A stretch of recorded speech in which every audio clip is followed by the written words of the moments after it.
Shalom Aleichem.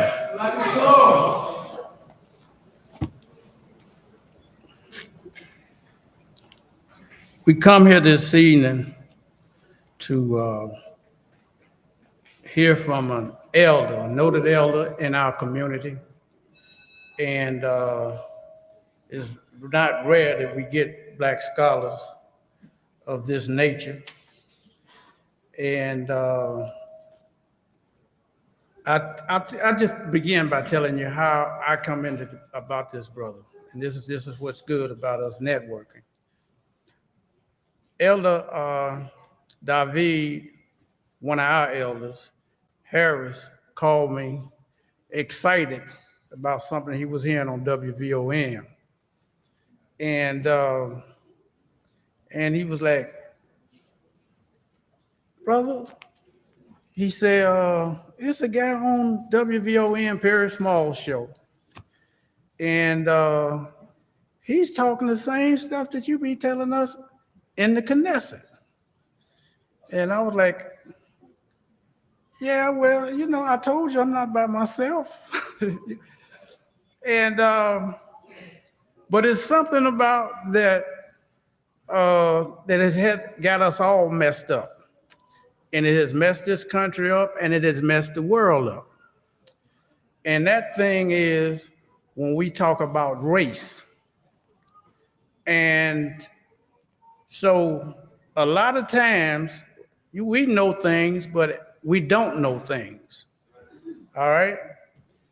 And but the brother was talking with so much clarity when I turned on WVON, because I turned WVON off for years. And that's because a lot of times it's just like a freak show. Okay. You know what I mean? And some people call just to hear themselves talk. It's like we got people around here like that too. All right. But a lot of times when you hear me, and I'm very serious, I wrote an article one time, it's called Black History is a Serious Matter. And I reflect on what I was trying to say. It was in a magazine called History of the Bible and the Black Man. And what I've always tried to do is, you know, peel the onion, so to speak, all right? And so when I heard this brother, because he was excited when he told me, and then I turned over and I was trying to get the information, right? And, but I decided also to listen for a while to the brother. Shema Yisrael, all right? You know, hearken, listen, okay? And I don't get that enthused. A lot of y'all know, a lot of times, you know, you be telling me stuff that you've heard online and all of that stuff, and I'll be like, okay, all right. And a lot of people, our people get information like that. They had all these different podcasts and things like that. So when I heard the brother, it was just something that just clicked in me. I'm saying, the brother is, he on top of it, okay? And then when I found out that he was an educator, come up out of Alabama, I won't say, because I've been telling people Birmingham, but it's Alabama, okay? And Basheva likes that because she come up out of Alabama, but I don't know what she missed. And so, but when I heard this man, it was like, I got to get in touch with the man. And then I thought about my class, and I wanted at least to come to my class and speak. So this is what we have here, a real scholar, okay? And one that is not gonna talk out of both sides of his mouth. He's gonna tell you what I lack in class, what I say, straight no chaser. So this is what I got from the brother. And then on this subject, I'm well read, and but most of these people you don't get to meet, or else you have to go off to some university or somebody speaking or something like that. And most of the people in the community don't hear a brother like this. So Perry Small got him to come on our program, all right? And The name of the book is like the old names, like a lot of the books that we used to get.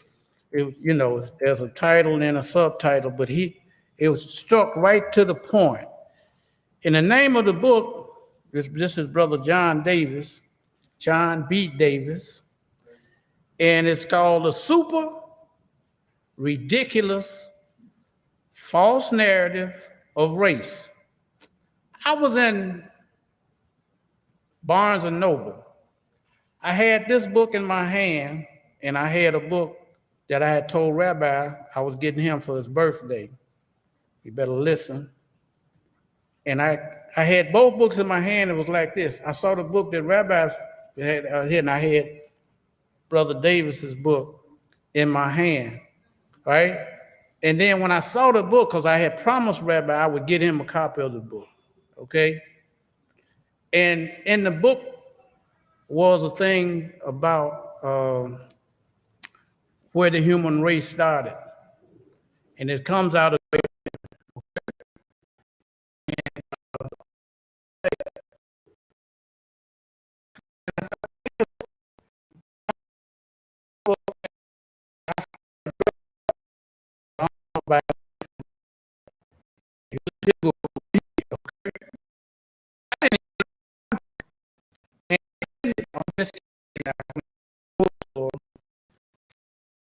to the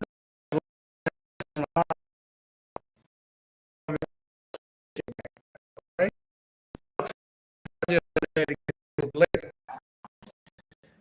And so I saw John B. Davis. And then it said something like, was a classroom teacher and central district and local school administrator for 30 years with the Chicago Public Schools from 1958 to 1988. Am I right?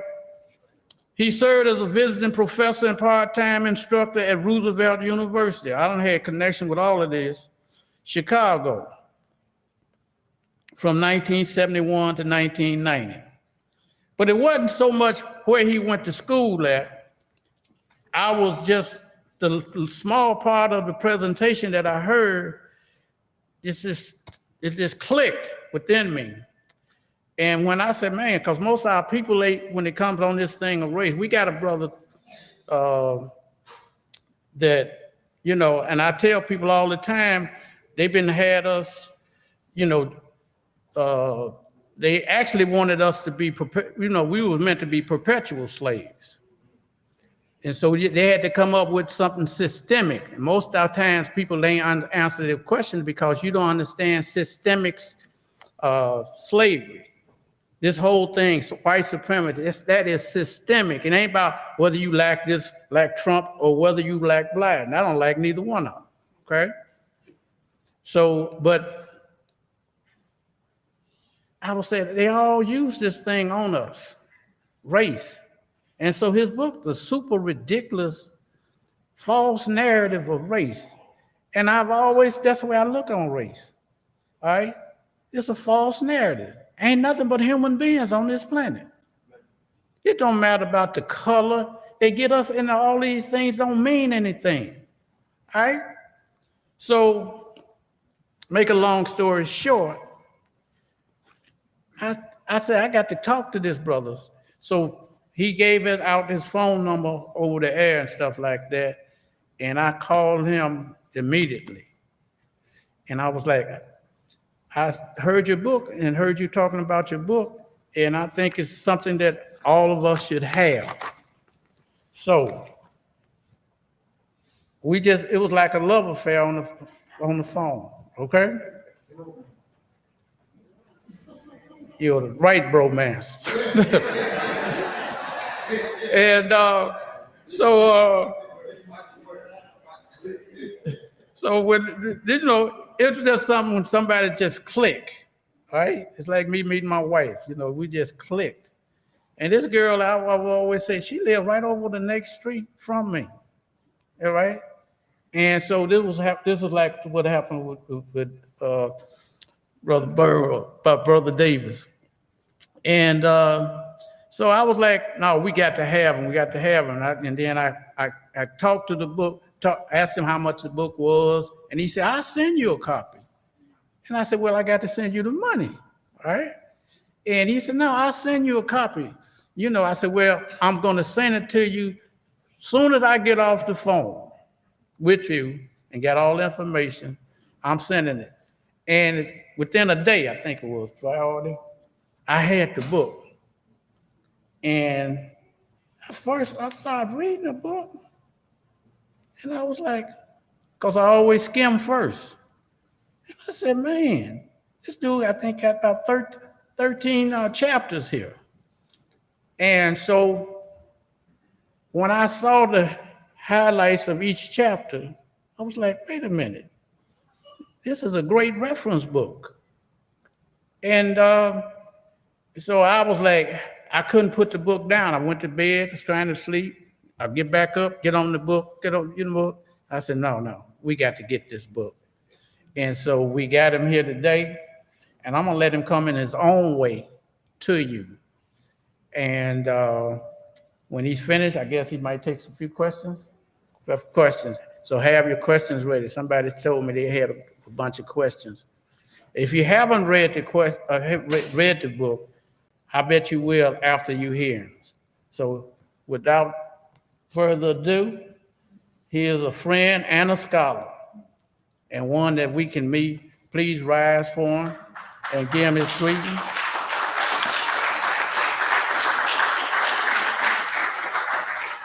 Okay? Take your time if you want to do, okay? Take your time.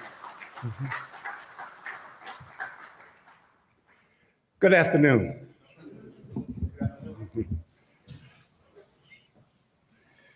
Thank you for inviting me to speak with you regarding your theme, New Beginning. A beginning is the point at which something starts, and my entire presentation is devoted to starting something, hopefully to motivate you. Dr. Martin Luther King and my brilliant high school principal, Professor Edmund Jefferson Oliver, at my high school in Fairfield, Alabama, Fairfield Industrial High School, both said this: be excellent in everything you do. Being excellent won't make the white man love you, but it will make him respect you. And respect is a form of love. And it's better to be prepared and have the doors of opportunity closed tightly in front of you than to be unprepared and have them wide open. And this is something that Professor Oliver instilled into all of us.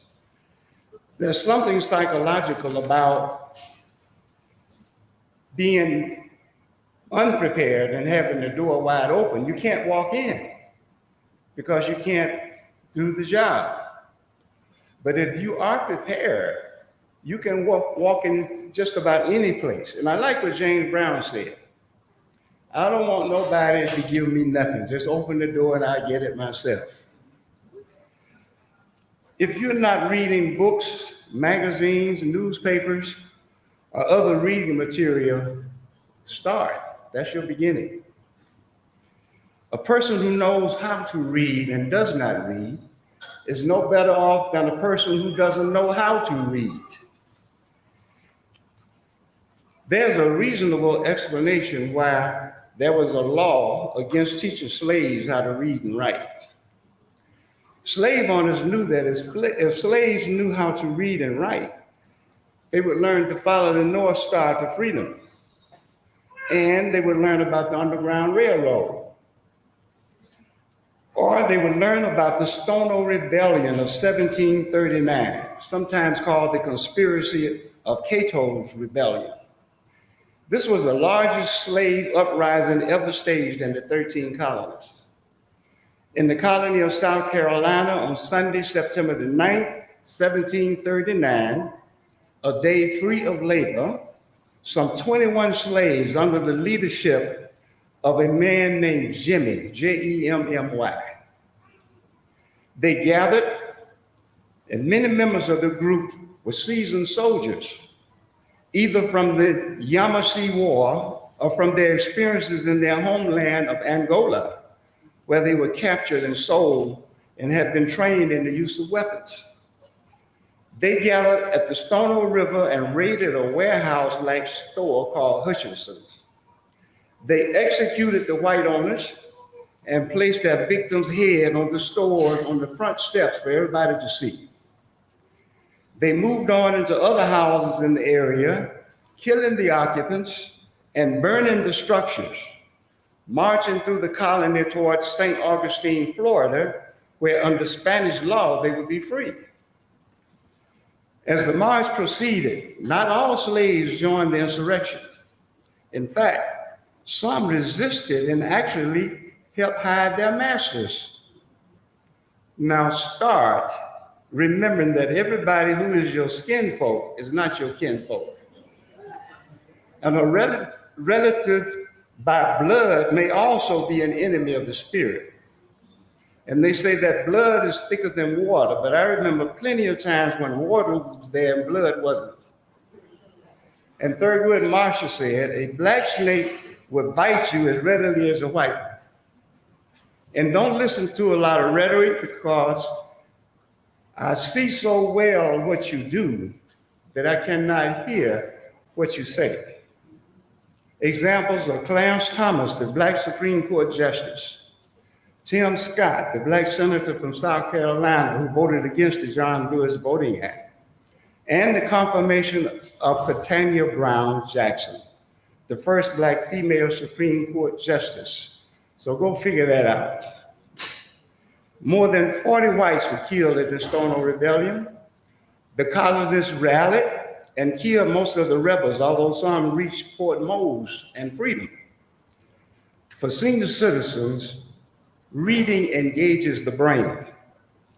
It helps to fight off dementia and delays the onset of Alzheimer's.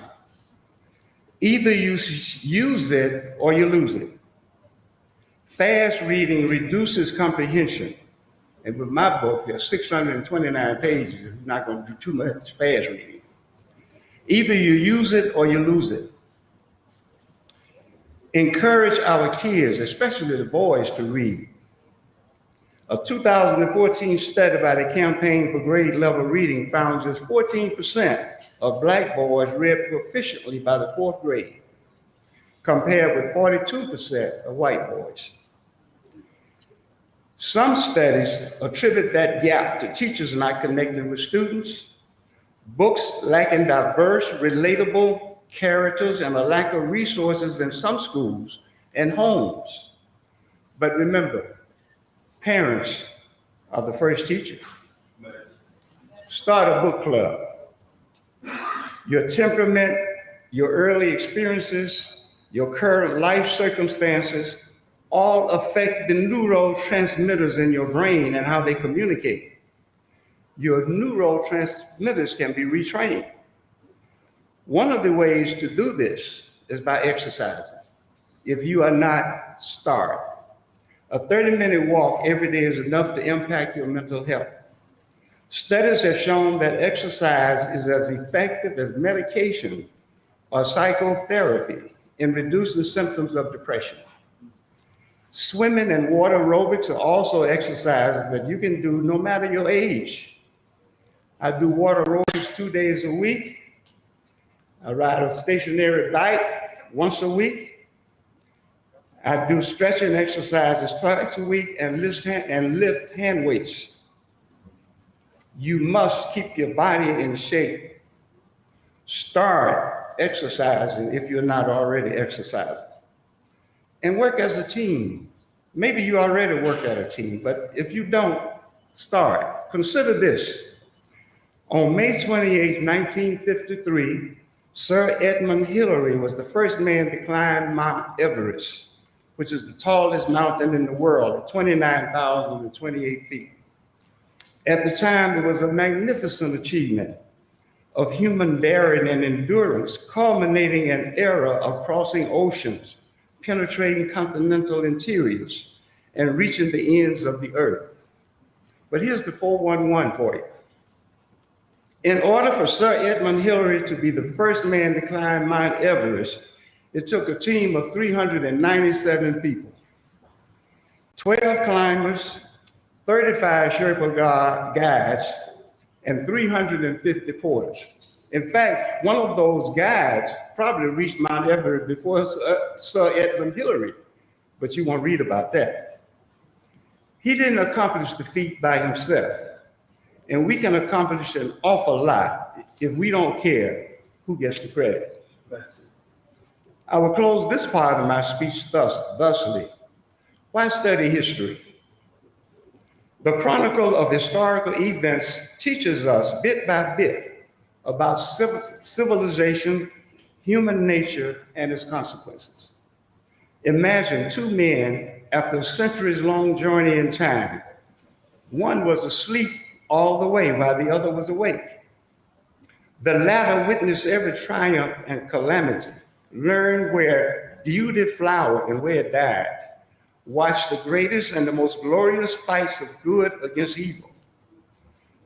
Which would you choose as a leader or as a friend? Which would you rather be, the man who saw everything or the man who saw nothing? Your answer shows why you should study history.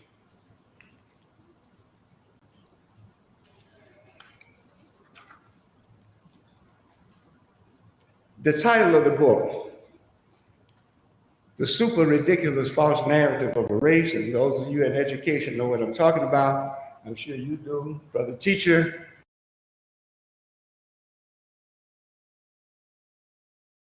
We call that an anticipatory set, something to grab your attention, and then go ahead with the lesson. So that's why the title. The book consists of a prologue and an epilogue. Chapter 1 is Africa, the birthplace of humanity. Chapter 2, where and how did the human species originate? Chapter 3, the migration out of Africa. Chapter 4, human evolution. Chapter 5, what is beauty? Chapter 6, biology looks at race. Chapter 7, why we look like we do. Chapter 8, Jesus was not white. Chapter 9, black inventions, lost, stolen, strayed, ignored, and hijacked. Chapter 10, race and American politics. When Donald Trump was first running for president and he was elected, on the southern border, they began to take kids away from their families who were trying to enter into the United States of America. And they would put them in cages, separating them from their families, no matter their age. And you had TV pundits, and you had newscasters and politicians saying, we are better than this. Chapter 11, we are not better than this. We have never been better than this. We are exactly this and always have been. Chapter 12, reparations. And every time I hear a black man say we shouldn't get reparations, I cringe, I want to cry. Chapter 13, the Holocaust. The Jews would never let us forget the Holocaust. And we should never let the world forget about slavery. And then the epilogue.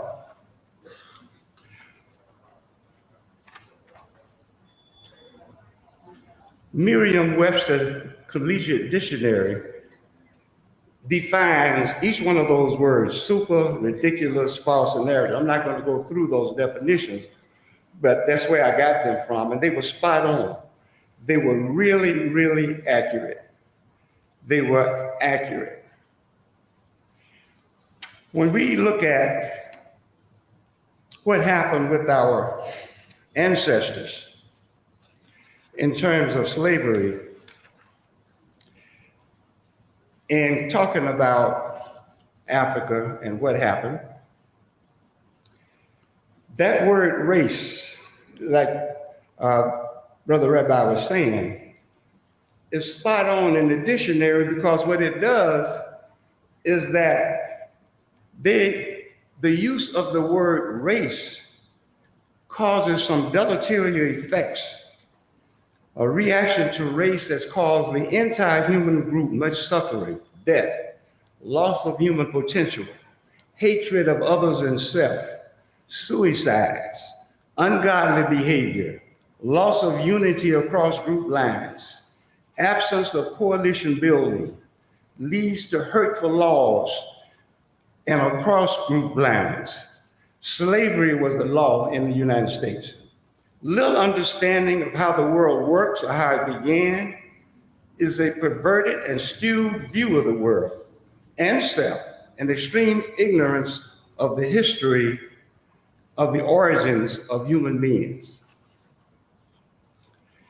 We are Homo sapiens.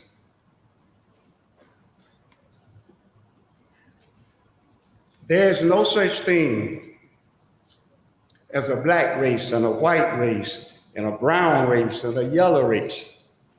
There's one race, Homo sapiens. Homo is Latin for humans. Sapiens is Latin for wise. So you put them together and you have wise humans. A lady named Peggy McIntosh, and this is from the prologue, and I'm just going to say a word or two about that.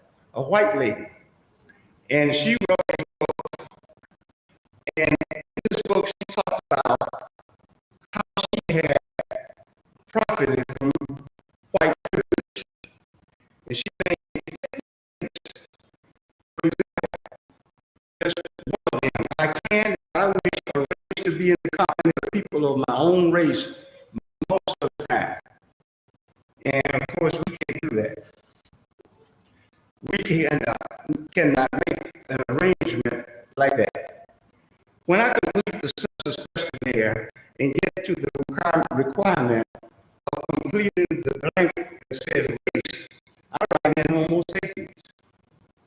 And when I tell my friends about that, they say, well, John, we get a lot of resources because of the results of the census. And that's why I want to know about race. I said, well, I have one question for you. If they treated everyone equitably, they don't need to know what color you are. They will give you the resources that you need to be successful. They don't need to know that. They get that so that you can be discriminated against. In talking about race like that, you can easily be discriminated against because you stand out. The belief in a race, as in Nazi Germany, becomes a secular religion whose myth created reality. The systematic murder of 6 million human beings in the name of Aryan race was the final expression of the hideously brutal power of racial myth. 16,000 books devoted to the Holocaust and decades of witness testimony. And we're still hearing it today. And that was back in the 40s. According to researchers at the United States Holocaust Memorial Museum, the Germans established 980 concentration camps, 30,000 slave camps, 1,150 Jewish ghettos, 1,000 brothels where women were used as sex slaves, and many other places where victims were killed. And there were 42,500 sites in all. That's a lot of places, y'all.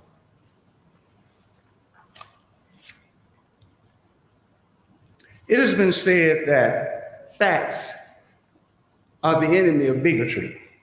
Is that true? Absolutely not. Not when it comes to the super ridiculous false narrative of race.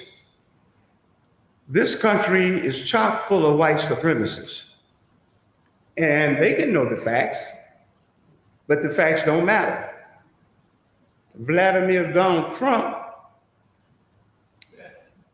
is an excellent example. Everybody knew who he was. In fact, most people knew who he was before he even ran for president. But yet he won. They knew the facts about how bigoted he was. They knew how he cheated, how he stole. They knew all of that. But they voted him president of the United States. So many times the facts really don't matter. So we have to look deeper in terms of other things that go on that matter. We are all Africans. Father George Washington owned 216 slaves in 1773. Thomas Jefferson owned 185 slaves. James Madison owned 116 slaves. Andrew Jackson owned 160 slaves in 1829. William Henry Harrison owned 7 slaves. John Tyler owned slaves. They didn't say how many he owned. James K. Polk owned 18 slaves. Martin Van Buren owned 1 slave. Ulysses S. Grant was the last president to own a slave as late as 1858. James Madison called slavery the most oppressive dominion ever exercised by man over man. But he did not free the 116 slaves that he owned. What a hypocrite. 6 of the first 16 presidents did not own slaves. Abraham Lincoln, the great emancipator, told the world how he felt about the situation. And I quote, "If I could save the Union without freeing a single slave, I would do it.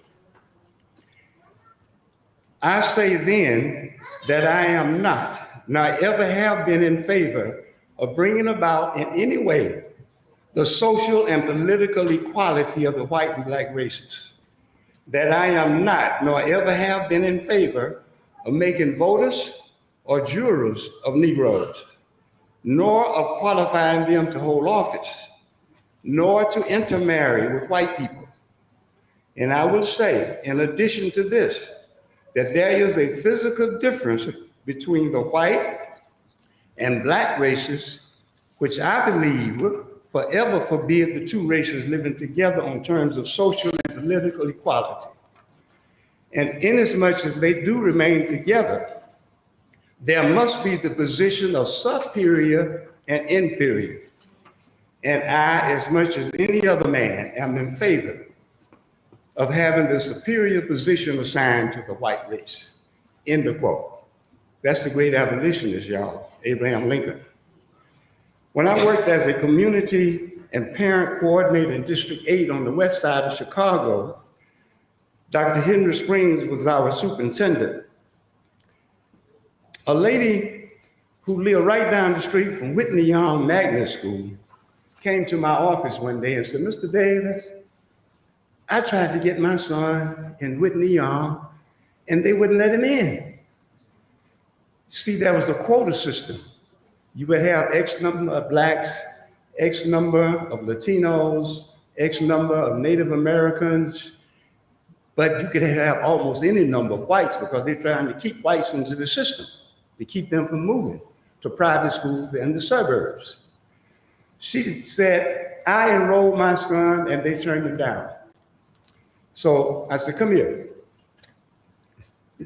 Here is an application form to Whitney Young that I want you to fill out right here in my office. And when you get to the line that says race, I want you to write in white." And she was dark, y'all. I say, "And don't let anybody tell you that your son is not white." And she looked at me like I was crazy, you know. She said, okay. So she went and took the application back to the school and they accepted her. And she came back to me and she hugged me and said, thank you. Super ridiculous.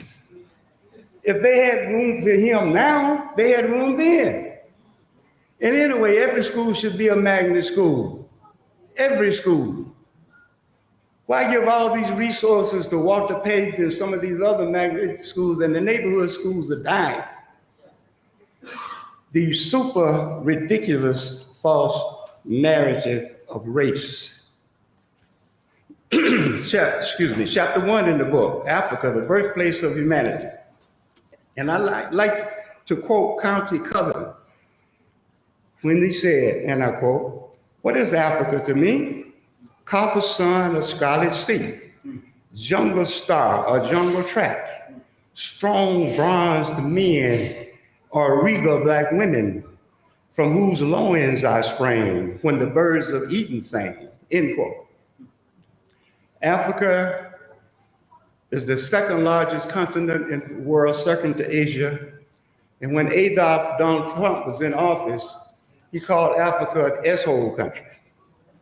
And I was screaming, you wingnut. Africa is not a country, it is a continent with 54 countries. What are you talking about? Super ridiculous false narrative of race. There are 1.26 billion people in Africa. And I go on to describe the continent, and I go on and talk about how Africa has really affected the world. Africa is so large, you can put the United States, India, Japan, Europe, New Zealand inside of it and still have some room left. Still have room left. I gave some pictures that are not in the book because we could not get permission to print these pictures and we would have been sued. But I gave copies of the pictures to Rabbi here. So if you want to look at them, fine. A picture is worth 1,000 words. Africa's greatest rivers, the Nile, the world's longest river, had 4,160 miles. And you also had the Congo, the Niger, and the Zambezi. Now, if Africa had been one country like the United States with the 50 states, if Africa could have been one country, it would have changed the history of the world because it would have been impossible for white slavers to sail for 3 months across the Atlantic and go in and capture Black Africans and take them back as slaves. It never would have happened. Not only was Africa protected by the Atlantic Ocean, but the Aden and two other bodies of water. So the African warriors, if Africa were one country, would have fought off any attempt by any white slaver to kidnap and take Africans back to the Caribbean and to the United States.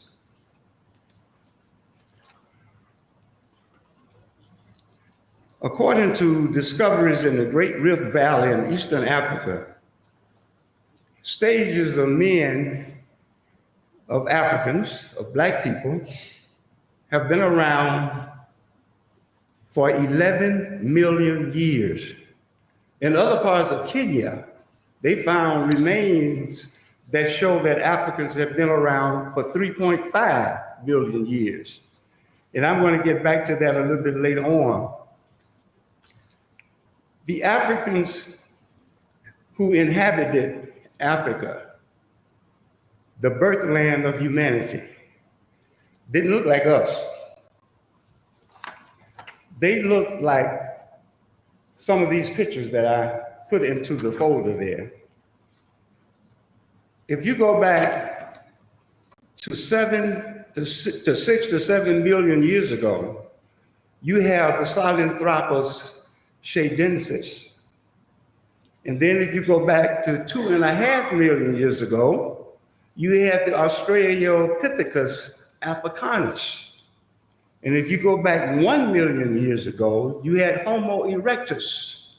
And by the way, the Homo erectus group was the first one to migrate out of Africa.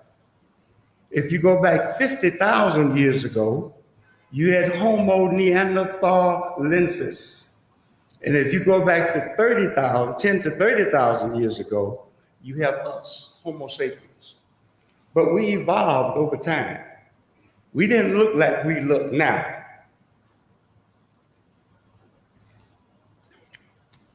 And I have a chapter on evolution, and you really have to spend some time on that chapter, y'all.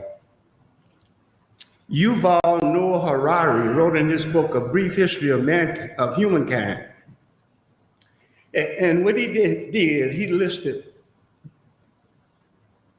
100,000 years ago, human species inhabited the earth. And today, there's only one, and that's us. And he talks about the time.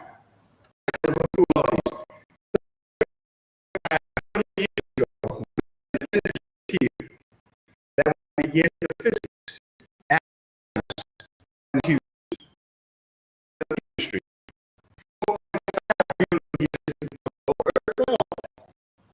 3.8 billion years ago, the emergence of organisms, and that began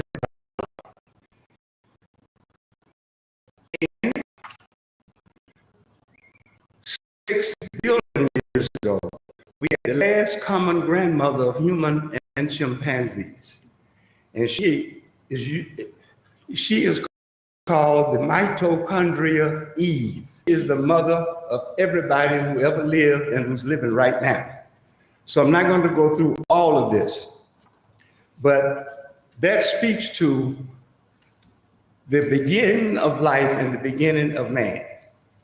Now, chapter 3, in these chapters, I tried to hit on all of the hot spots that we are confronted with.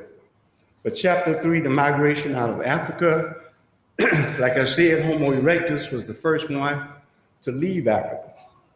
And they could walk across the land bridges because Earth used to be one solid piece of land. And then you had the plates underneath Earth began to scrape and hit against each other and separated the world into the 7 continents that we have today. So why do we look different? I have a whole chapter on that. But briefly, Darwin, when he talks about his theory of African origins and modern humans, who then migrated out of Africa, first across the Red Sea into the Arabian Peninsula, and then into Asia and the rest of the world. Chapter 4, human evolution. I'm not going to say a whole lot about that either. Genetics studies show that primates diverged from other mammals about 85 million years ago in the late Cretaceous period, and the earliest fossil appeared in the Paleocene around 55 million years ago. The family Homininidae diverged from the Hylobatidae, the gibbons, family 15 million years ago. And around 14 million years ago, the Ponginae, the orangutans, diverged from the Hominidae family, and bipedalism is the basic adaptation. And as these evolutions unfolded, the human brain began to grow in size, which meant that humans became much smarter than they were before. And that's a reason why we have humans today, and they're still around. I have some great pictures like this in the book, so I'm not going to go into all of those, but we really evolved from people who look like this to what we are today. I showed this picture to my typist, and she said, "That looks just like my boyfriend." I said, "Wow, he must have been around a long time."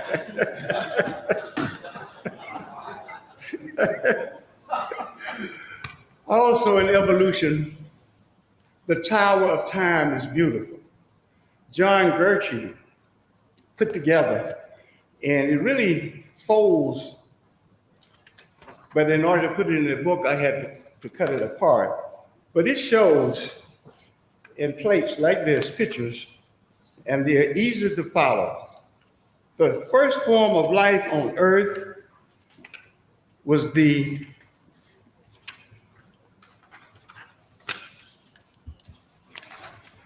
picture here. This is the life that began in the sea 3.5 billion years ago.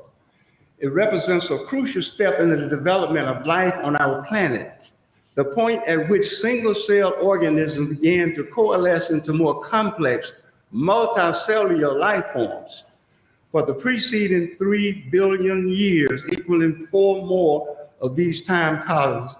All life was single cell, and then we evolved into what we look like today.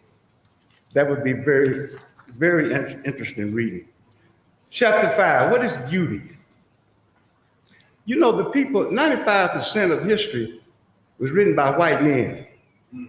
And the group that is in charge, the dominant group, is the group who sets the standard for definition of beauty. So if white people are the dominant group, their definition for beauty is,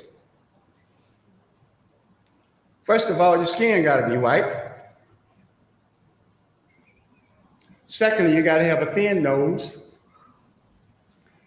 Thirdly, you gotta have blue, gray, or green eyes. And fourthly, you gotta have blonde hair. And if you're not like this, then you are not beautiful. Well, other people cannot set standards of beauty for us, and we should not allow that. Viola Davis said that, hold up a paper bag to your face. If your skin is lighter than that, you are the good things, smarter, prettier, more successful. If you're darker, you're ugly. From birth, you are different from the 38 billion people on the earth. So when we talk about beauty, we really have to be careful. I have a lot of quotes in here about what famous people say about beauty, and I'm not going to go into those, but if you really look at it, and you look at pictures, and you begin to see the fallacy of trying to define what beauty is. And if a person is called ugly, then they begin to act into some strange and sometimes deleterious ways.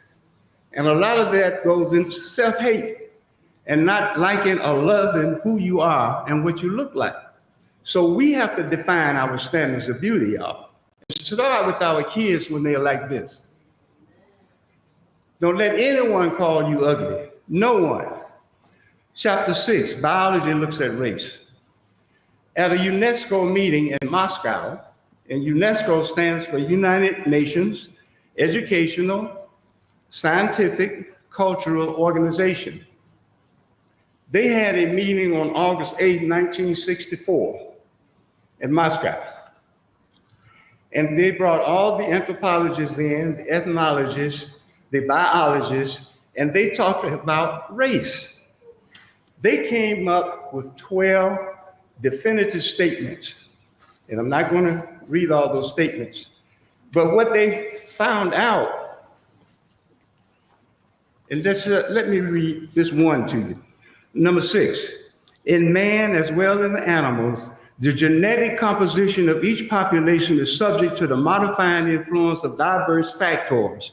Natural selection, tending towards adaptation to the environment, fortuitous mutations, which lead to modifications of the molecules in desoxyribonucleic acid, which determine heredity, or random modifications in the frequency of qualitative hereditary characters to an extent dependent on the patterns of mating and the size of the population. Certain physical characters have a universal biological value for the survival of the human species, irrespective of the environment. The differences on which racial classifications are based do not affect those characters, and therefore it is not possible from the biological point of view to speak in any way whatsoever of a general inferiority or superiority of this or any other race. These were the findings of these experts who met to talk about race. Chapter 7, why we look like we do. Just briefly on this one. In Africa, people had high pigmentation of the skin, the hair, and the eyes. But there was a reason for that. You live in a continent like Africa, where you have strong ultraviolet rays from the sun, and the equator runs right through Africa, by the way. On my bucket list is to go to Africa and stand on the equator. And the other thing on my bucket list is to go to Poland and see a picture of the Black Madonna. And I think that's the only place it's still there, because white folks changed it from black to white down through the years. But the pigmentation of the skin protects the body from the harmful rays, the ultraviolet rays of the sun. Now, if you migrate out of Africa, you don't need to have dark pigmentation to protect you from the sun, because the climate and the environment is different. It's cold. Days are shorter, nights are longer.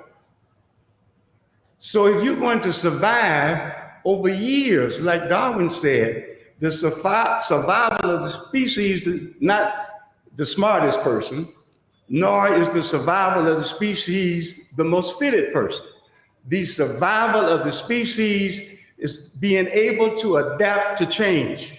If you don't adapt to change, you die. You become extinct. So when Black Africans left Africa, went to Europe and Asia and Australia, throughout the world, because of natural selection and because of the climatic differences, over a period of 50 to 70,000 years ago, they changed from black to white in order to survive. If they didn't, they died. They died. Now that's the short part of this, and I say a lot more about it in the book. But again, we really do have to teach our children. 2 black people can have a white baby. We call it albinism, albinos. Albinos don't have any melanin, that's the dark coloring for the skin. They don't have any, so the skin is white. They don't have any melanin in their hair, so their hair is white or blonde. The eyes are red because you don't have melanin in the iris, in the eyes, so they appear red.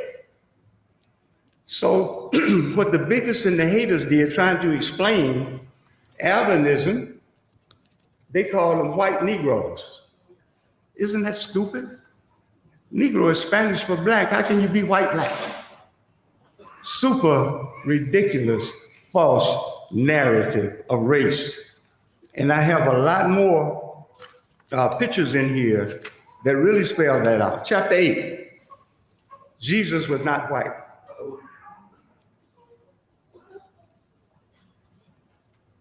When I was 16 years old, I was the superintendent of our Sunday school at Mount Pilgrim Baptist Church in Fairfield, Alabama. I also taught a Sunday school class. And at Baptist Training Union, they taught us how to go back and teach. But they didn't teach us this.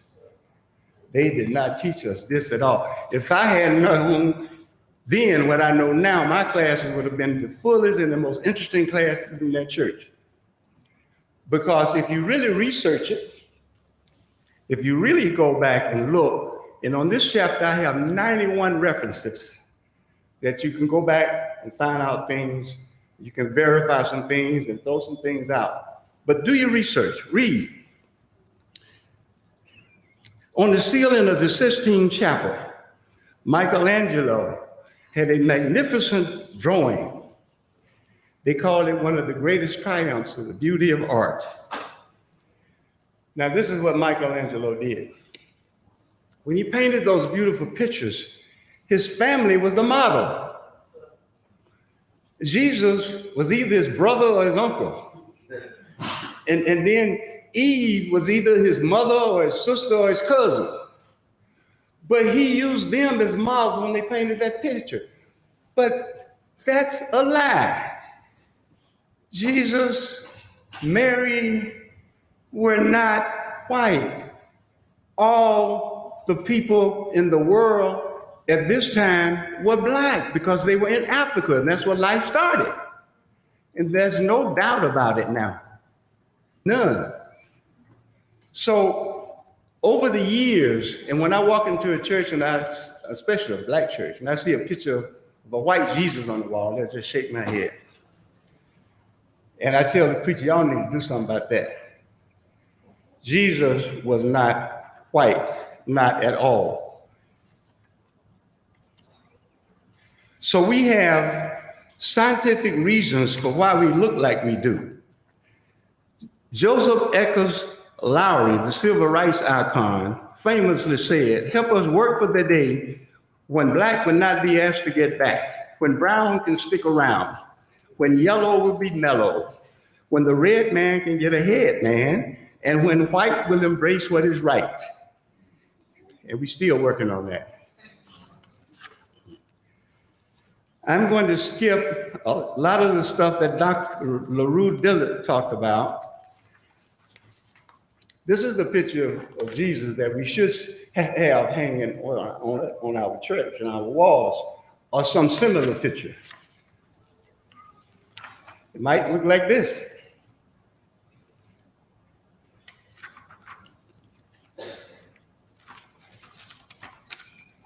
When I lived in Florida, I visited a Jewish church, and the rabbi had a nice, beautiful calendar out.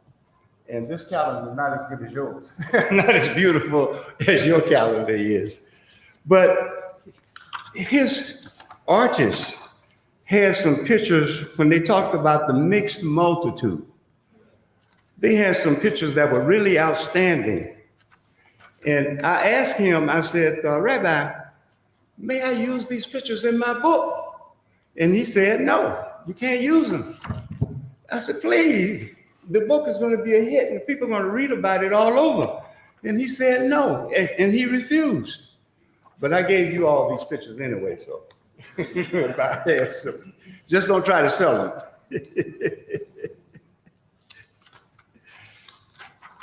I want to go to an interview, and I'll just do part of this, that MATT News,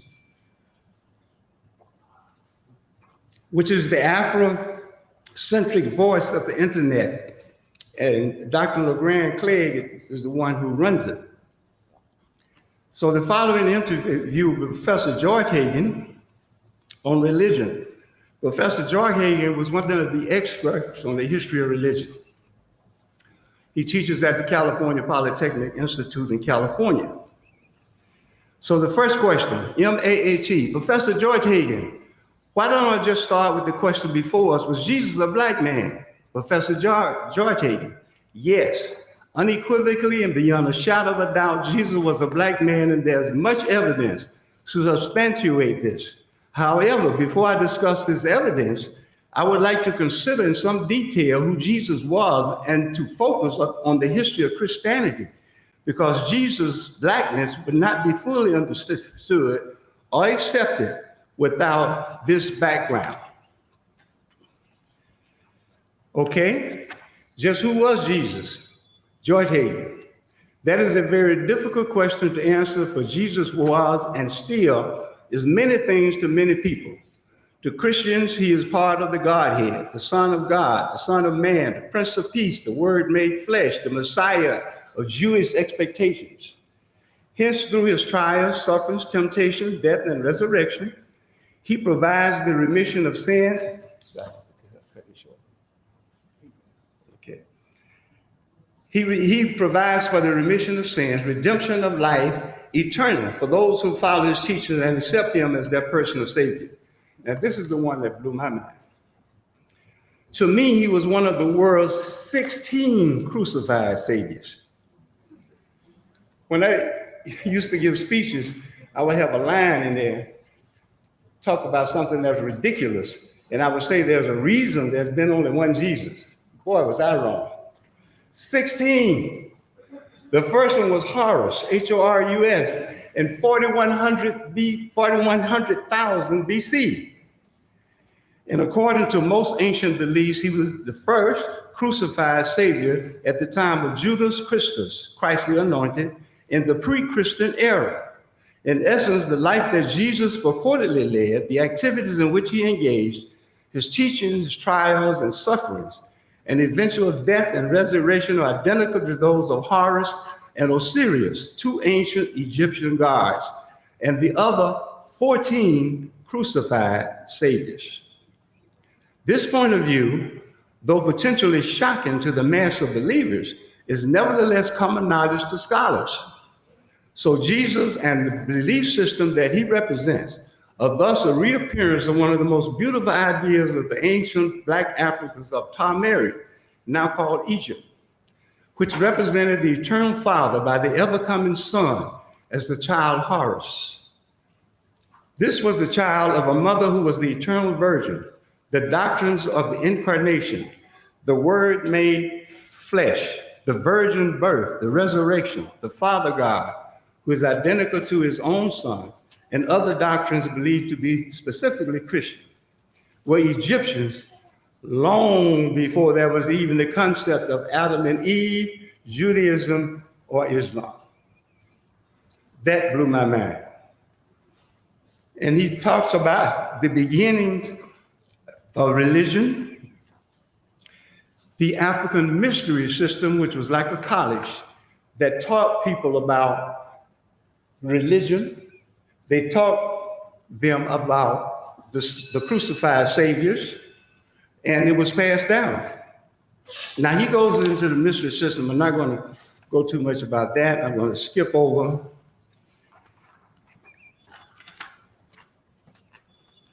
He also talked about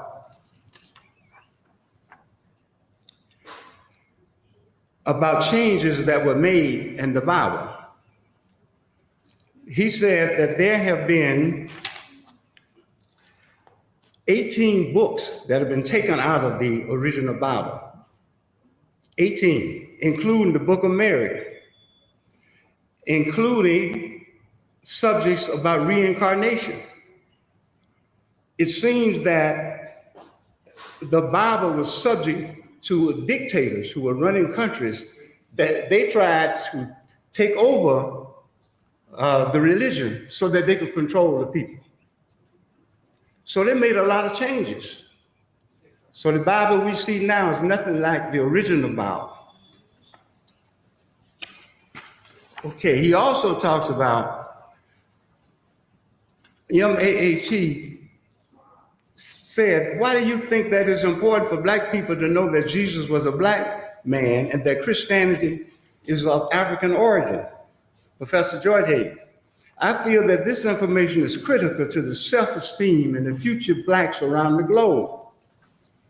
Our contributions as the originators of high culture or civilization have been systematically kept from us.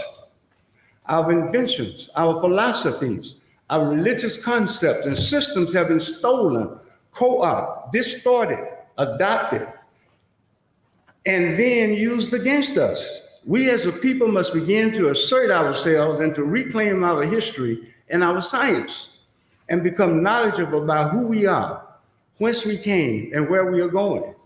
Without a thorough knowledge and understanding of African history, including the development of Christianity in Africa, our future is bleak.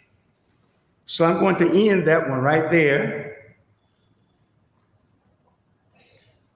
I hope you guys will go do some research, further research. Chapter 9, Black Inventions, and I'm not going to say a whole lot about that because of time. But again, I have some beautiful pictures of Black inventors. At one time, if a slave invented something, he could get credit for it and even get a patent and make some money. And then something happened. They changed it. They passed a law saying that no slave could ever get a patent for an invention.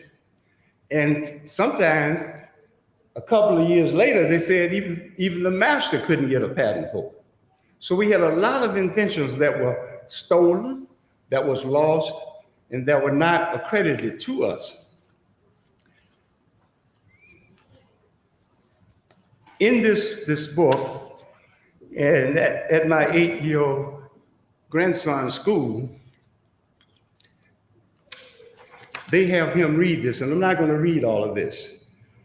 What if there were no Black people in the world? This is a story of a little boy named Theo who woke up one morning and asked God, what if there were no Black people in the world? Well, God thought about that for a moment and said, son, follow me around today and let's see what it would be like if there were no Black people in the world. Get dressed and we'll get started. Theo ran to his room to put on his clothes and shoes, but there were no shoes. and his clothes were all wrinkled. He looked for the iron, but when he reached for the ironing board, it was no longer there. You see, Sarah Boone, a black woman, invented the ironing board. And Jan E. Matzelinger, a black man, invented the shoe lasting machine. So it goes on and on and on about inventions and Theo running into problems. And then at the end, they say, well, now we know what the world would look like if there were no black people in it. Okay, chapter 11, the longest chapter, the one about we are not better than this. What I did was lay out a chronology beginning with 1517 when the first slaves came here after they had been to the Caribbean. And Nicole Hannah-Jones, please read her 1619 project. The lady did a super job and going back and researching and telling about the history. So I have a chronology here that's really, really, really long. But I have to mention this. On February 19, 1942, President Franklin D. Roosevelt, some consider him to be America's greatest president, signed the Executive Order 9066 that placed Japanese Americans in internment camps during World War II. This edict remained in effect until October 1944. 120,000 innocent people of Japanese ancestry were incarcerated simply because they looked like them, the enemy. 2/3 of those were American citizens. They lost their homes, their jobs, their businesses, and their possessions, and were held for years without being charged anything. At District 8, our director of our office was a Japanese woman named Mary Tono. So she told me about when she was a child in Colorado and her family lived on a farm. The soldiers in a big truck came with rifles and bayonets and loaded them up. They didn't have a chance to take anything with them and took them to these concentration camps. And they stayed in these concentration camps until the war was over. And Reagan decided to give reparations to the Japanese people who were interned, $20,000 each. It was small, not very significant. And I haven't seen Mary Tono since to ask her about that and talk about that. But I have a big piece in here about our own. He and Mark Clark were assassinated. Fred Hampton, brilliant young brother. And I'm not going to go into everything that he did, but he was so good until the FBI began to scrutinize him along with Dr. King and Malcolm X and all the civil rights workers. And Edward Hanrahan from the state and Daley and even some black aldermen conspired to have them assassinated. And they were assassinated. And what J. Edgar Hoover said was that he thought that Hampton and Dr. King and Malcolm X were like messiahs, and they were going to be leading us into revolt against the government. So they made sure that they assassinated them. And they assassinated John Kennedy and Robert Kennedy. And when they did the research on that and investigated it, they buried it. And to this day, I believe that the FBI and the CIA were involved in all those assassinations. The Kennedys, King, Malcolm X, Fred Hampton, all of them. So I'm not going to get into that too. I know I'm running out of time, y'all. So let me get to a portion.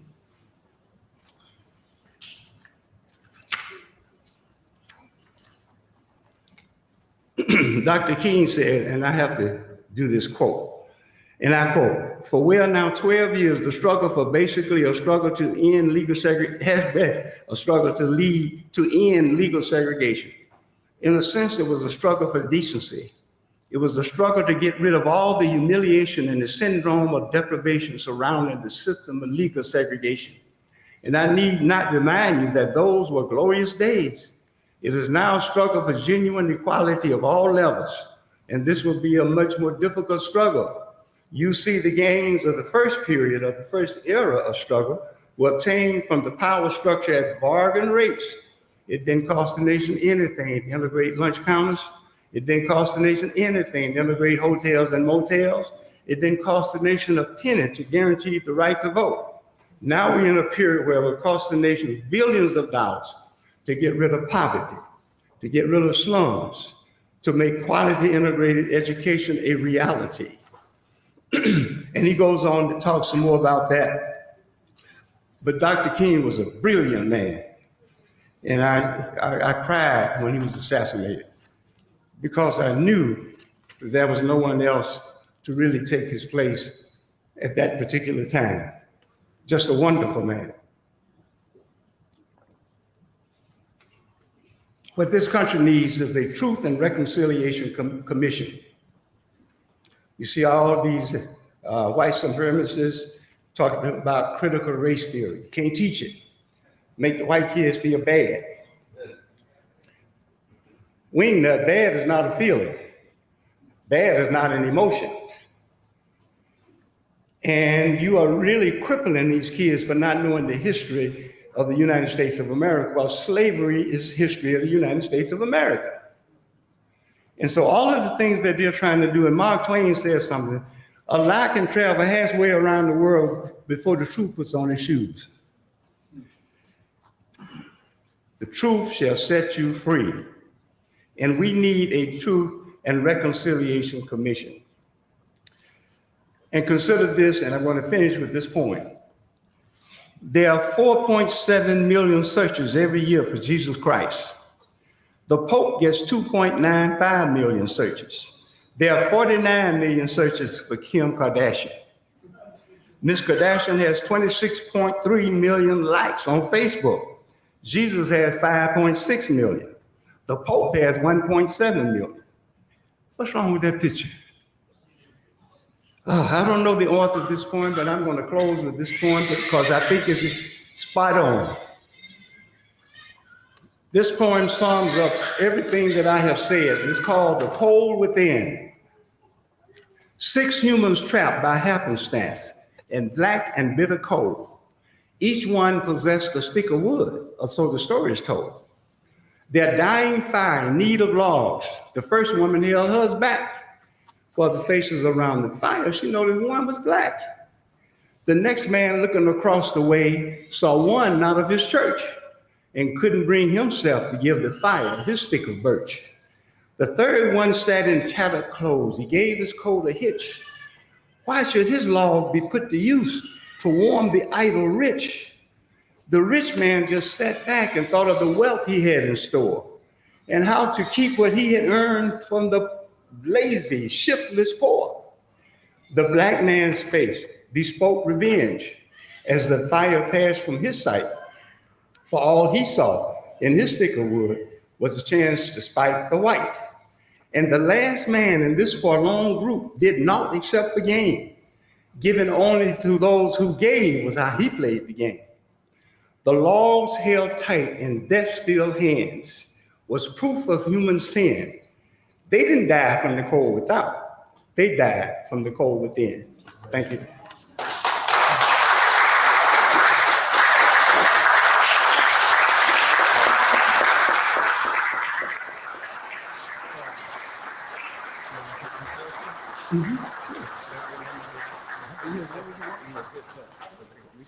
Okay. You take a little break. Okay? Just let me go. Okay. All right. Now, did you enjoy that? Were you informed? Were you inspired?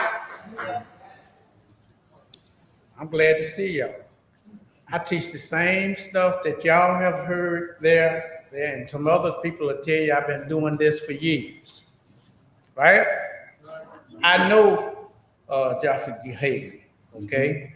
He's one of I know LeGrand Clay, right? You see, and I had that interview, and I've been giving that interview out right here for years, okay? So that's what got me when I saw that in his book. William, do this, because we got some people around here, they want to tap titles and stuff, and I tell them to read, right? Bishop or Dr. William LaRue Dillon. I've been knowing of and about this book, and I have told people to get the book for years. All right? You see, here's the book.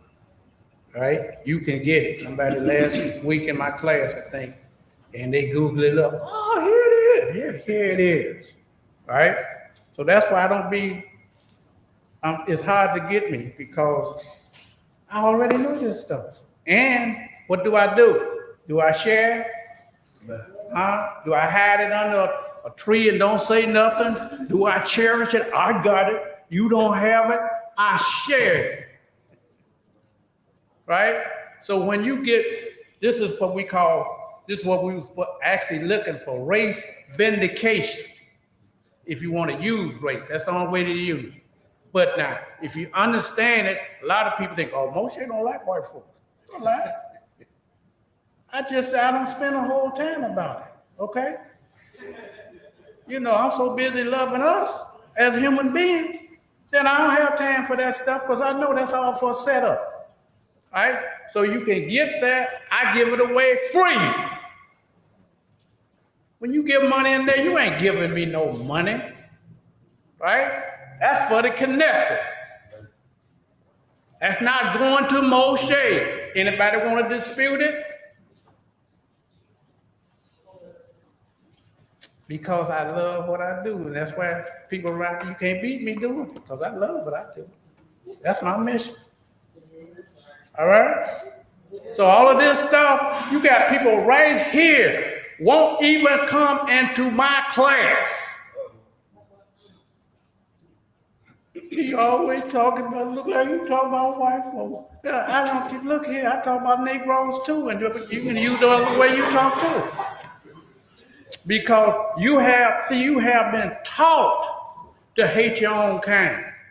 Hate themselves. Okay? And so when they hear it, just like I had those white kids last year, college kids, right, in the palm of my hand. And about 3 of them may have got a little sleepy.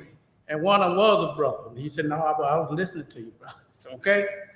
All right? So when we get this man right here on the south side, right where you can get to him, right? Marcus Garvey I give out a quote, and just hold your hand up if you know who did this, right? Is a race without the knowledge of its history, a nation without, a race without the knowledge of its history is like a tree without roots. And you think you know who did it, right? All right? Charles Christopher Cofer. Marcus Garvey wore the street, the post to his house out to hear, all right? Because Garvey had help. Dr. King had help, okay? See, so a lot of time when they give you something, they give you, they always want some kind of Messiah figure or Moses figure, all right? And it's people right there in the neighborhood. I got people in my neighborhood scared of me, all right? Because I provoke them to think, all right? But when they want to know something about black kids, I figured you would know something, you know what I mean? I said, the secret is ain't no damn secret, right? Wake up, man, mind. You have it. And when I say man, what do I mean? Male and female, right? All this junk, we've been going through all of this stuff about gender inequalities and all this other stuff. Look here, they ain't no thing to treat people as humans.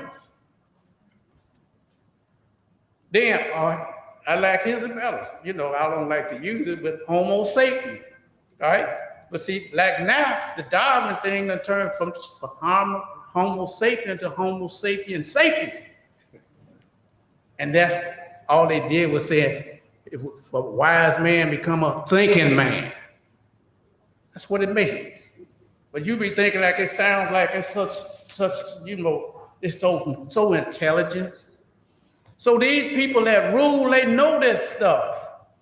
So we ain't breaking no new earth. You tell the Pope that Jesus was black and Mary was black. He said, well, I've been working. They got that in my shame. Okay? You ain't telling them nothing. You ain't breaking no new earth to them. They don't want you to rise. So, and just remember this, people pimp blackness too. All right? See, if you saw yourself the way that Ella, the way he did his book and stuff like that, then you'd be like, wait a minute, I'm putting down this nonsense. I'm carrying all this baggage, okay? It's not worth it. Love is what we need. And if we have love in the home, you will have it outside of the home, okay? So that's your job to teach them. That's why you see that, all that shiftless jigger, all right? But see, the reason I can tell him to, hey, stop.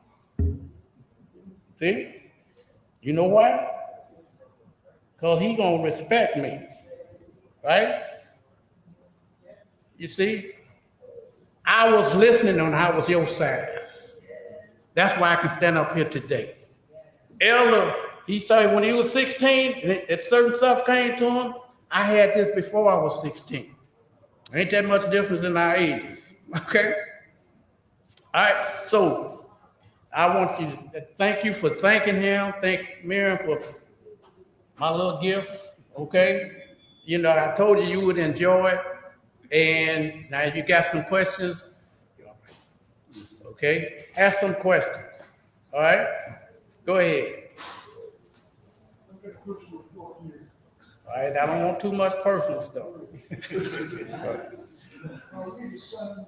You speak up, please. Speak up. Why don't you go to this mic? Yeah, go there, behind, right over there. Just go to the mic. Thank you. So everybody can hear. Now this was a gift. This mic? This was a gift. Mic is not on. It's not on. Hold on 1 minute.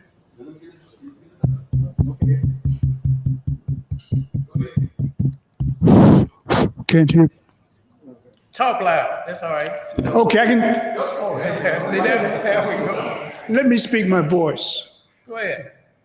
Are we the sons and daughter of the Creator? That's one question. I have one more to go. Come on. Have you? Wait a minute. And my second Go ahead. question is this: did Jesus ever existed? You ever what? Ever exist. What? Come on. Did Jesus ever exist? Yeah. Did Jesus ever exist? You want to take that or you want me to take it? If you, look, he know what I'm gonna tell you. He already know. Go ahead. Yes, Jesus existed. And there's a lot of evidence, like I said before, and you don't have to take my word for it. I have 91 sources of research at the end of that chapter. Go to look them, look at all of them. And what you will find is that there's a strain of truth that runs through all of them. Yes, Jesus existed. There were 16 of them. World 16 crucified saviors by a guy named Kersey, written in between 1853 and 1857. Anacalypsis, written 2 volumes, 1833 to 1836. Sir Godfrey Higgins, all right? So the stuff is there.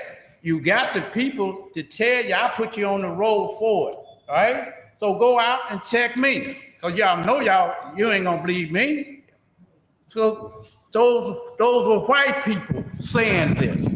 Let me see, he said something about Mark Twain. I told, what do I say in class? The one that comes. I told you this is hey man, this stuff was so thrilling in a way that hey, they would have think even reveal this stuff until after year 2000. That's right.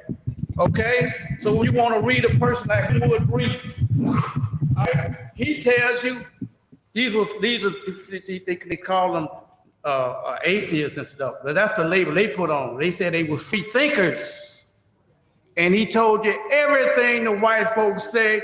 Tell you, he said, turn it around, flip it, and you'll be closer to the truth.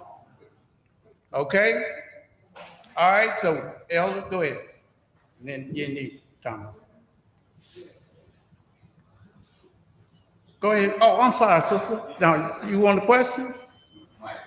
Oh, go to the mic. It don't matter. Right. Oh, y'all got big mouth. Y'all know you talk. Okay, good evening, everyone. Thank you so much. I had to write down my notes before I didn't want to forget my question. Thank you, Mr. Davis, for sharing the contents of your book and your area of expertise with us. I actually have two questions, but I'll ask one and then give someone else a chance. And then maybe if there's time, I'll ask the second one. So the Black community, we have always had somewhat of a contentious relationship with law enforcement in this country. I think of the slave patrols that existed years ago. And then after the 13th Amendment, this country found new ways to criminalize, being a Black or brown person. And so we're now, all of us are living in this sort of post-George Floyd era. And there is quite a bit of interest in police reform. I personally work in civilian oversight of the police department.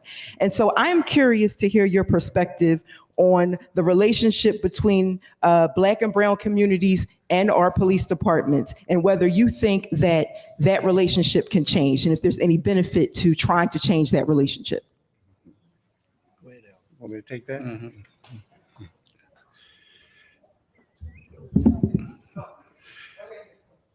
One of the chapters in my book speaks to race and politics. And we have had the same elections over and over and over and over again. If you go back to George Wallace from Alabama, when he went first running for office, he was running against a member of the Ku Klux Klan. And the Ku Klux Klan guy won, and he lost. And he made the statement that I'll never be out niggered again. And when he ran for governor the first time, his motto was segregation today, segregation tomorrow, and segregation forever. Now that was not, those were foghorns they were talking about. And Nixon, the same thing. Reagan, the same thing. Both Bushes, same thing. And of course, Trump, oh Lordy, the same thing. So we have had, the only thing that changes is the names and the people. But this country has a problem. It has a problem with telling the truth and trying to do something about the bigotry and the hatred that exists here. 72 million votes Trump got in the last election. He won the first one. The man he's a patho-bigot. So when you look around at the population that we have, there's lots of work to be done. And and for us as a people, what we have to do is really, really think and think and think. Don't watch Fox. It's not Fox News. It's Fox propaganda, because they tell a lot of lies on that station. Don't go in there and I used to try to listen to it, but then I started throwing things at the TV, so I stopped. They tell so many obvious lies, it's not even funny. And then a lot of the Black people like Herschel Walker, Lord, I love him as a football player. But man, as a man, no, no, no. So what we have to do is strengthen our families, teach our kids, seek knowledge. And like Dr. King and Professor Oliver said, be excellent in everything you do and teach your kids to be excellent. There is a big problem here. We need a Truth and Reconciliation Commission. Now, they had that in South Africa, but they didn't do the job they were supposed to do, because 70% of the land is still owned by white folks in South Africa. And they had a Truth and Reconciliation Commission. We need one that works. Okay. Mm-hmm. Question. Earlier in your lecture, you said 95% of the history is written by our white counterparts. And when you said that, I immediately thought of, the saying that until the lion learns to write, all the stories will glorify the hunter.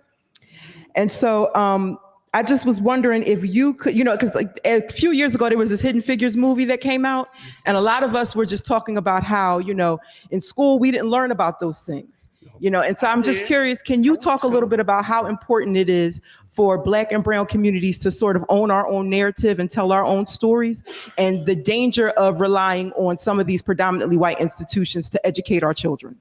Let me take that, because I want to relate a personal experience.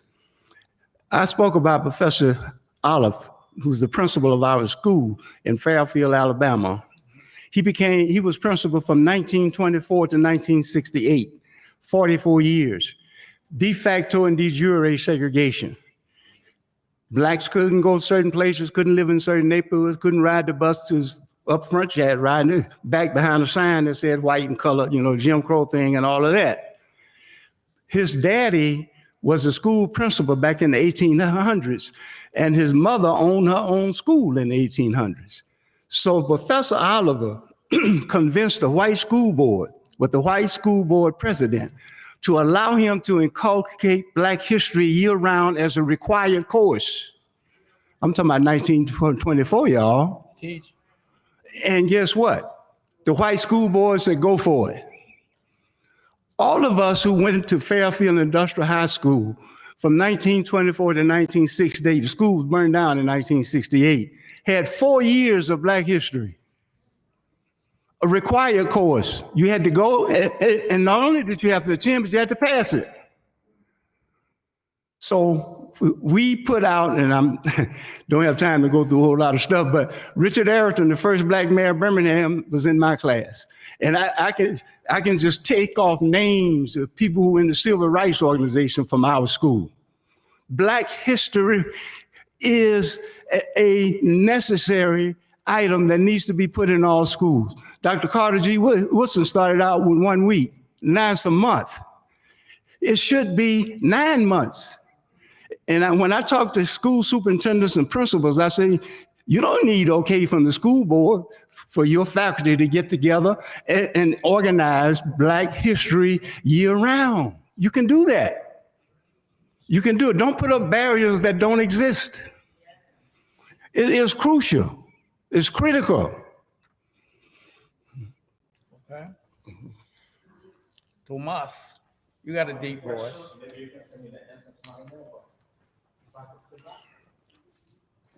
Okay. You want me to read it? You quoted a passage in the book of Ecclesiastes that gives details of many changes in your book, 592 and 593 in the epilogue. Right.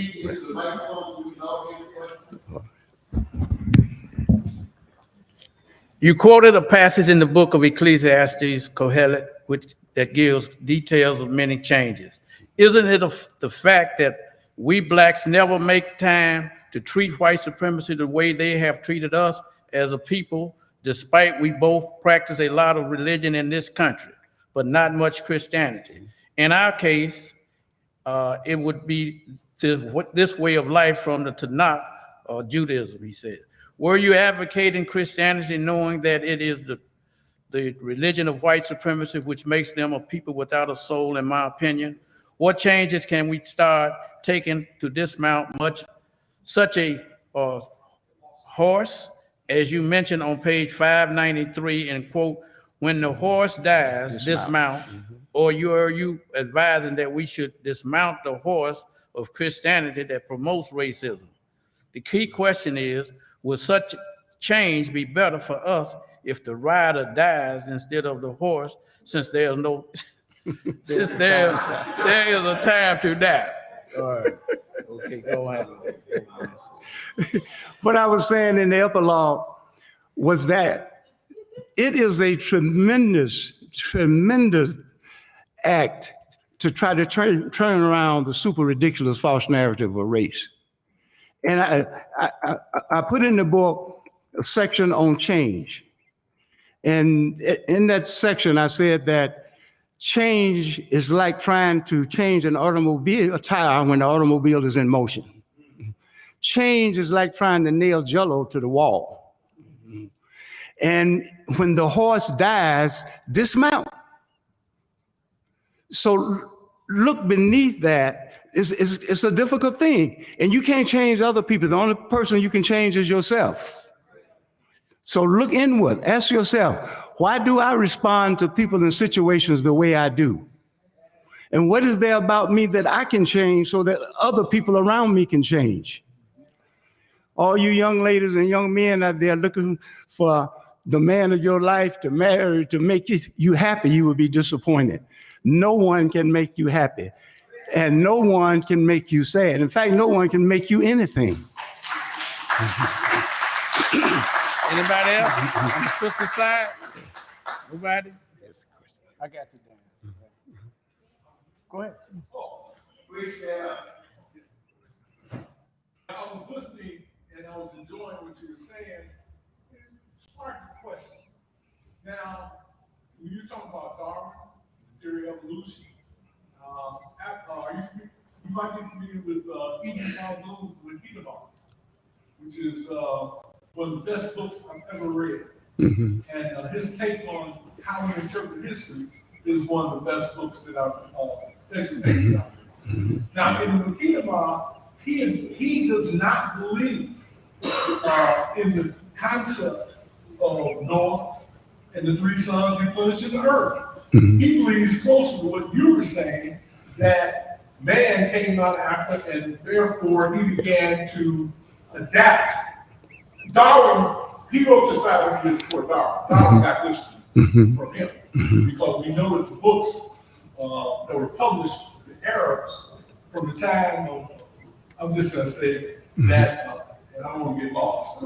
Yes, The Arabs, what's happening? from the 6th century on up until the quote-unquote Renaissance, they were the major contributors of world knowledge in various fields, of medicine, science, things Oh, like yeah, that. yeah. So my question is, do you believe that the Noah and the three sons replenishing the earth with all the various people? Some people believe Noah had a white son, he had a yellow son, he had a black son. You know, or is that mythical to you?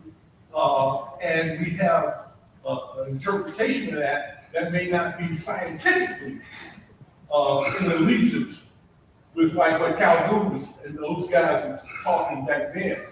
Stop. Do you want it? You go ahead and then I'll come on. All right. First of all, I have said around here that what you call the Bible, the people were trying to tell you that they was giving you something that would last how long? Forever. All right. So think about that, right? Now, when you read about something called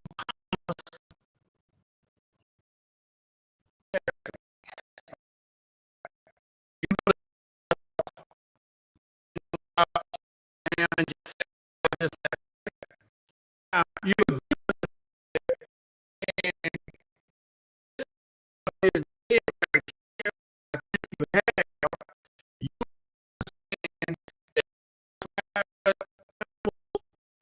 get in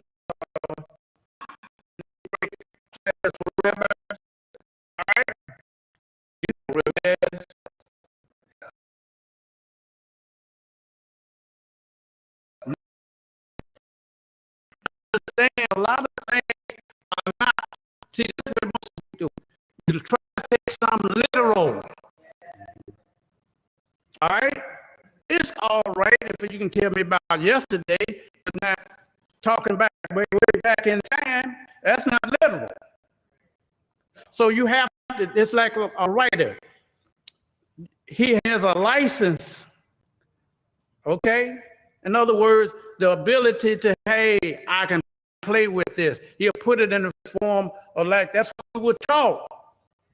Like Aesop's fables and all these stuff. You wouldn't listen to that, you know, literally what it was said. It was that you were supposed to draw out of that. Okay? So that's what's happening. So that's what happens here if we do it right, you can have it forever. But if you're looking for the literalness of it, you know, if you ask me, Moshe, do you believe Moses parted the Red Sea? You know what Moshe gonna tell you? I don't know. It don't matter to me. What am I supposed to get from that to put into my life, okay, to help me think better, all right? But if you look, we talk, he sat up here and said about millions of years. Most of y'all was sitting there, man, come on, now this cat is off his rocker. I know what you was thinking, because I used to think like that too. It don't matter, okay? It does not matter, because you can't prove it, all right? So that's why in the Nation of Islam and other people, when they want to provoke you to think, they telling you the things, and I give out a little thing right in here, straight out of their thing, all right? How much does the earth weigh? Okay, yeah, see that? He said, I had it, you know what I mean? See, I'm fronting you off, that's right, right? 6.6 sectillion tons. That is way out of your category, right? That's a 6. I'm just take the 6 point thing out, because that's dust in the universe as we know it, all right? So 6 sectillion tons. That's a 6 with 21 zeros behind it. You got me? Okay, so when you understand that, then you understand something about the human mind. You were not only just created, God gave you a creative mind to make it relevant to wherever you are today. All right? Got a brain. Give me a couple of more and then we through, because I want him to sell some books. Y'all want to go out there, the sun all ready to go down now, right? Well, I don't want y'all breaking no law. You know what I mean? But you ain't going to heaven no way. Then if you understand all of this, okay? Okay, Hillel, come on. Give me something. Oh, wait a minute. I'm gonna defer to the sister. Because that's an elder. He got the wisdom. Go ahead, baby. Come on. Thank you. Mr. J, thank you for the book. I think it's going to be a tool for everybody to have this knowledge. I'm always thinking about how do you use knowledge for practical application. Right. How does theory translate to practice? So I guess I'm wondering from you, what's your vision for how this knowledge can actually impact change? What could our young people glean from having this type of knowledge in a practical way? Go ahead. Yeah. And then who was that? Hillel? Right? He gonna tell you. Go. I want to get it out because I want to give him at least about. First, I want to thank you for your book. Okay, you're very welcome. Very welcome. And I didn't have a problem with it. But 60,000 years ago, the Neanderthal man came up out of the cave and went to what we call Mount Carmel in Israel. Then the Homo sapien came up out of Africa about the same period of time. But the books say they were white. They were what? They said they were Caucasian. Caucasian. They met and they made. In other words, they had children. Mm-hmm. And they called these children hybrids. Mm-hmm. Now, Hybrids. in your book, you explain that. Now, we talking millions and millions of years. Right, Because right. Pangea, Right. Pangea split around 75 million years ago. Yeah. All this, Africa was the last one that came up. It pushed up out of the ocean. Africa was the last one that came up in Pangea, and it split these up. Now, my question is, was those Homo sapiens, were they Caucasian? You said they were black. Well, that word Caucasians comes from the Caucasus community around the mountains there. And they're supposed to be the most beautiful people in the world. Now, there's an African proverb that says, until the rabbit has the gun, then the history ain't right. So a lot of white historians have just turned history around in order to meet their needs. I mean, there's no question that life began in Africa, and Africans migrated out of Africa into other parts of the world, and eventually they became white because of the environment. They became white because of DNA and all of that stuff, and trying to survive.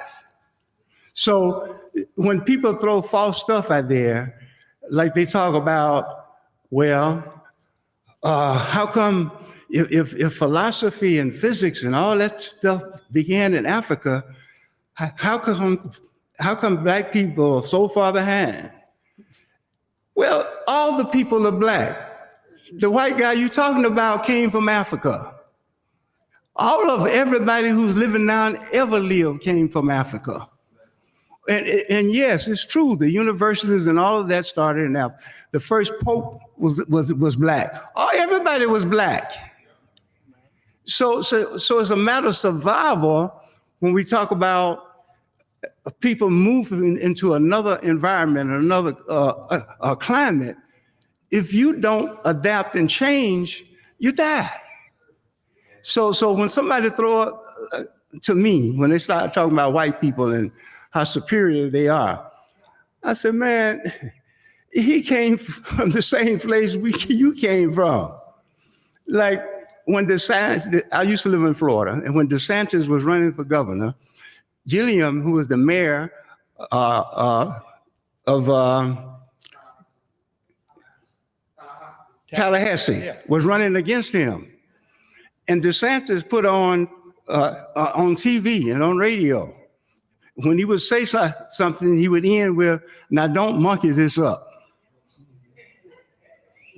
Don't monkey this up. Hell, you a monkey too. So when you know where you came from and whence you are, you don't let all this stuff on the margins get you down. You know what you know. And we need to teach our kids to know what they know. Now, in the book that I read, in the 6th chapter of Genesis, they have what they call Holy Name. And they made it with the people that was already here, which were black people. They made it with Cain and Satan. And they also made it with Seth and they had babies. Now, only babies that all the mating was, these angels didn't have no females, they only had males. They didn't have no females. And the males in your book now stated that they made it with eggs and produced children. Then the God of Israel decided to wipe all these people out, but he didn't kill them all. Some survived. And the ones that survived, we talking about them today. They call them Europeans. They call them what? They have no soul whatsoever. They call them what? Today they call them Europeans, but they don't Oh, have Europeans. no soul Yeah. whatsoever. So they're different from us. The God of Israel had a creation. The guy that they call Satan, he had a creation. And all the Europeans and a few others came from me. Came from the Europeans. Now, you mentioned a bit in your book over in, I think it's the 11th chapter on page 176, because that was that time. And that's why I got it. Now, I don't, you don't have to agree with Satan got a group, the God of Israel got it. Now, that's what I got. The 6th chapter. Okay. All right. Okay, all right, is that it?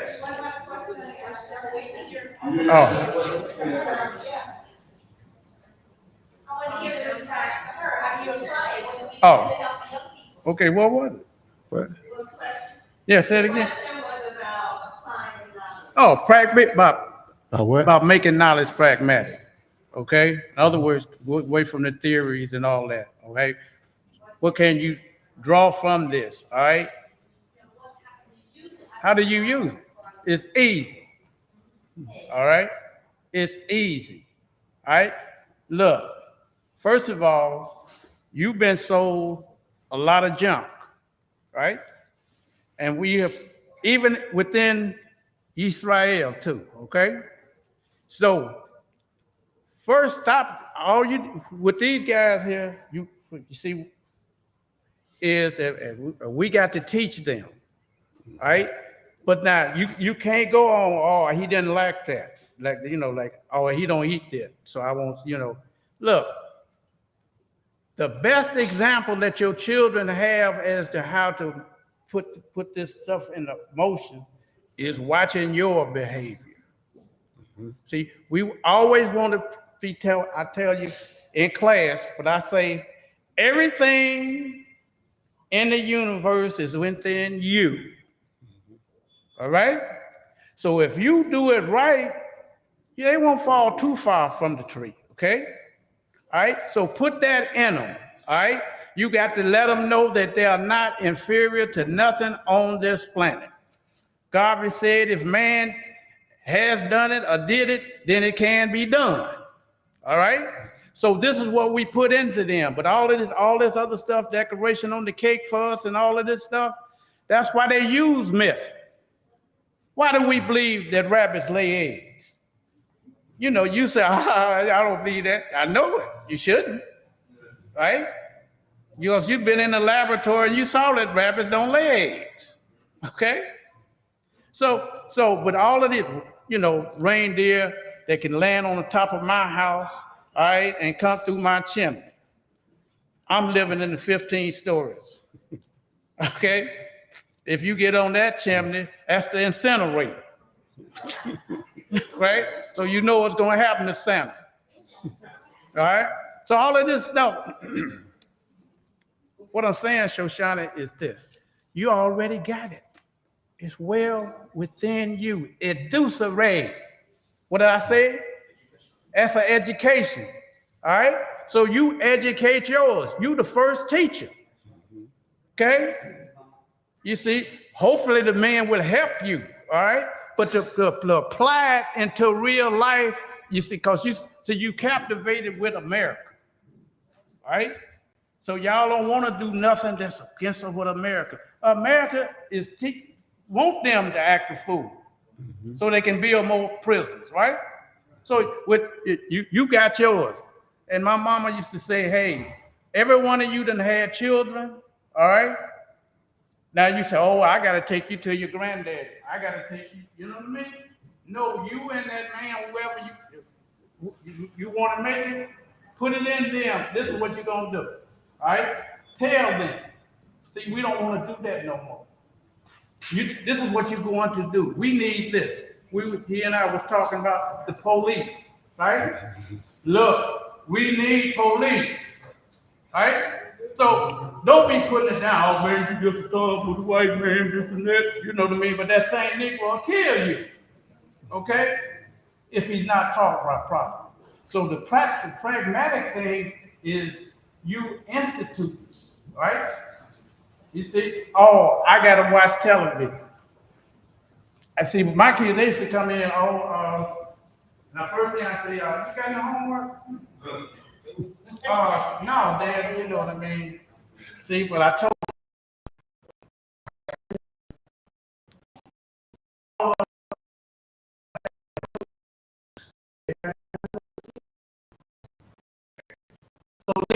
you can't, no, you got to be this.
said Jesus. Okay? You see what I mean?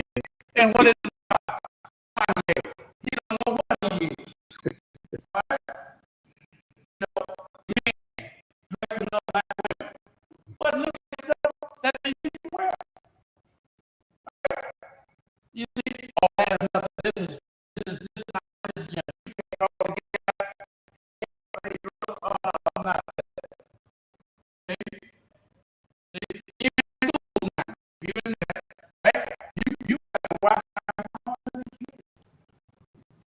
right?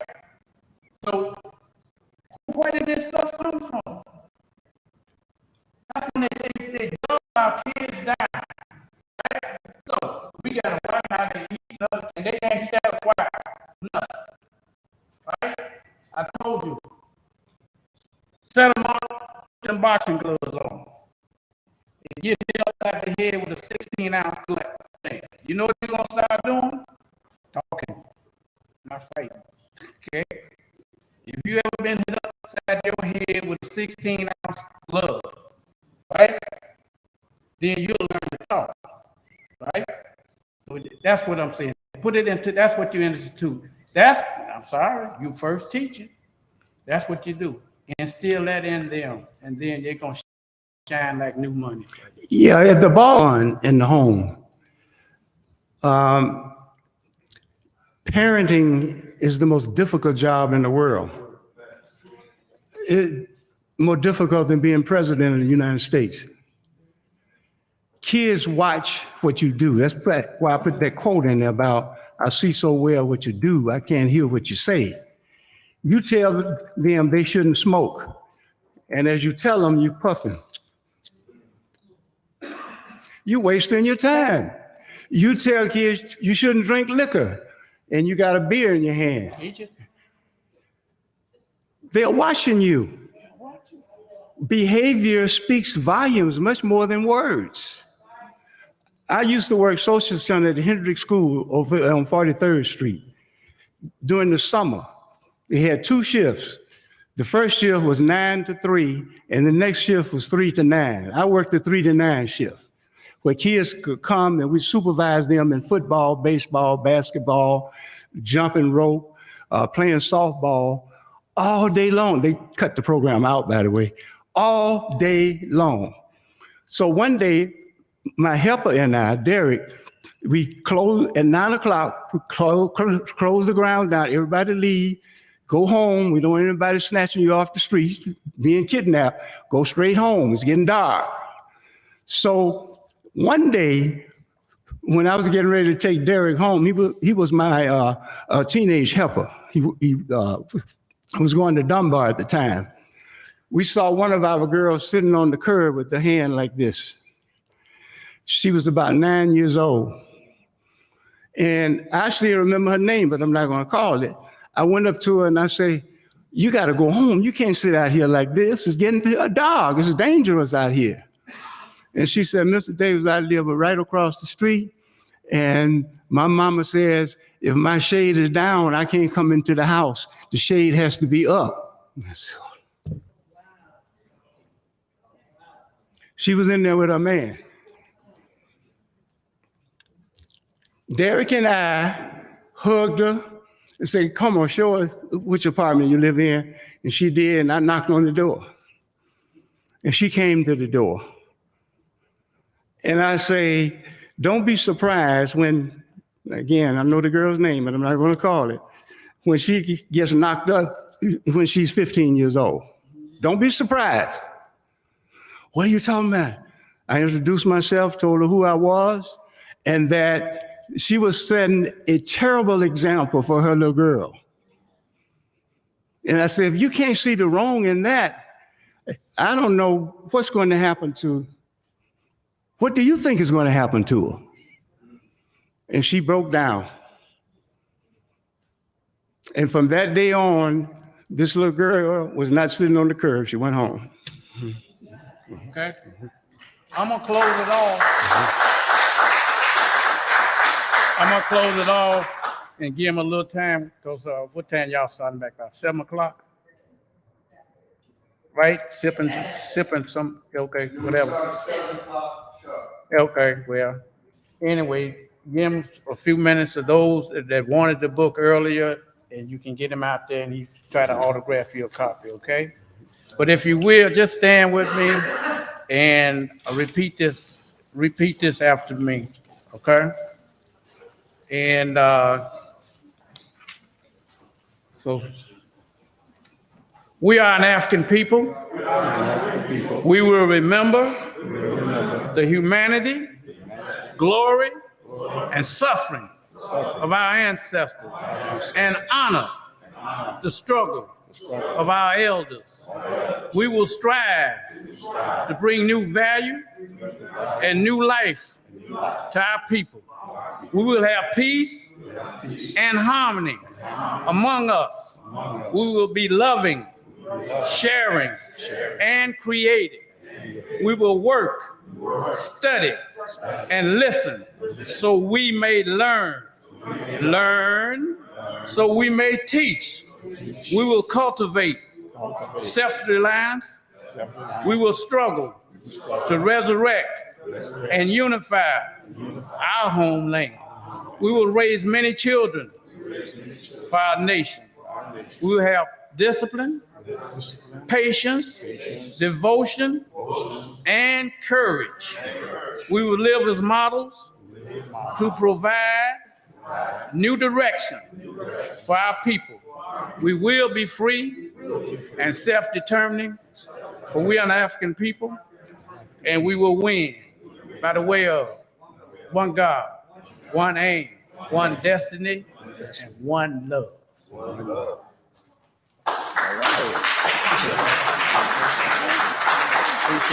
Yeah, I want him to go here and he can walk. Okay, you good? Yeah. Okay, all right. Did you fall asleep too? Oh, I knew he fall asleep. But he was awake, but he woke up.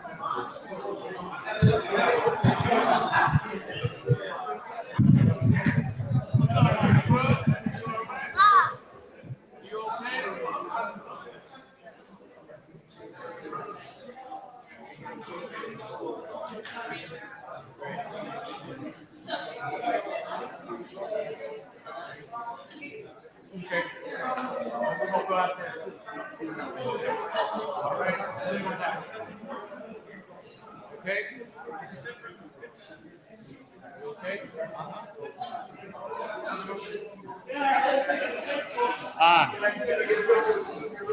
Okay, Elder.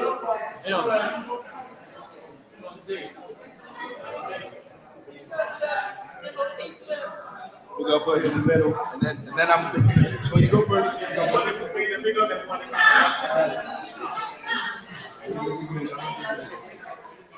Oh.